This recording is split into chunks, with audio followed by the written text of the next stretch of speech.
You see, when us Christians share the gospel, there are so many of you people who are like, bro, stop shoving your religion down our throats. Nobody wants to hear this stuff. Stop forcing your religion. You're pushing your religion on everybody, bro. No one cares. It's okay to practice religion, but keep it to yourself.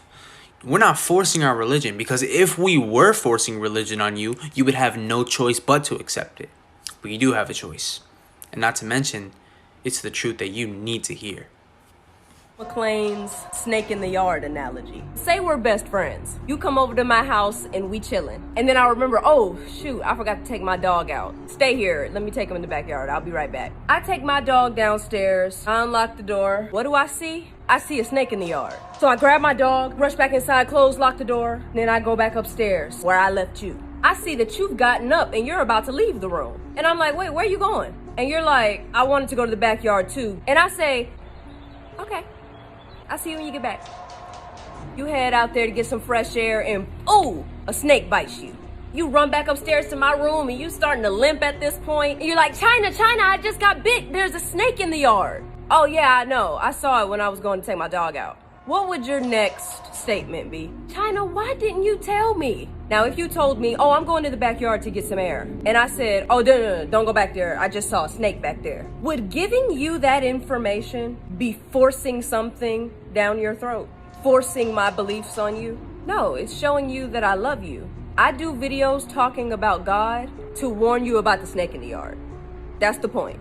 And now, you have a choice to make. You can either choose to be like, heard you, I'm gonna go back the way I came. Or you're gonna choose to be like, China, I don't believe you. I'm gonna go back there anyway, excuse me. Either way, I'm not gonna force you to do nothing. But if you end up in trouble, just know that I tried. So you can't be mad at me, you can't blame me. And guess who else you can't blame? God. Because I've heard so many people say, no, I don't believe in God because he ain't never tried to show me no sort of sign. Really, how'd you come in contact with this video?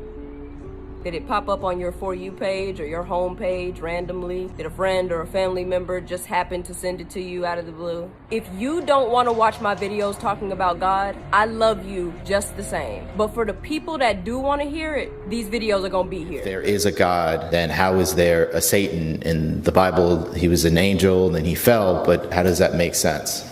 If there is a God, why is there a me or you?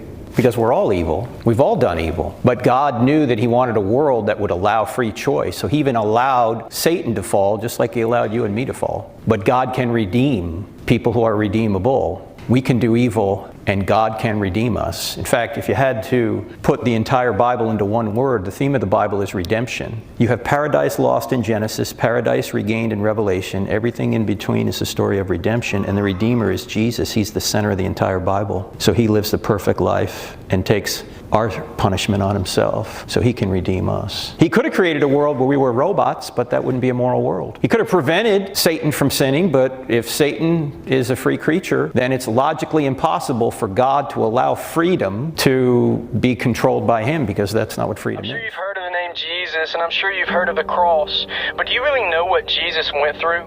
He didn't just jump in front of a bullet or get injected with poison and instantly die. He died a brutal, horrific, and extremely painful death. To start, he had thorns about 3 inches long shoved into his skull. He was tied to this wooden beam to where he couldn't fall to the ground, and these leather belts with broken glass and bone along with sticky blood were whipped across his back until he was near death. Then he was made to carry a 300-pound cross up a hill just to be nailed to it. He had a nail driven into each of his hands and a nail driven into his feet. He hung naked on the cross until his final breath. But the story doesn't end there. 3 days later, he moved that stone and he defeated death. You see, Jesus is alive today, and everything he went through was so we could be in a relationship with him. He died the death that we deserve. Please accept Jesus and start living for the one that died for you.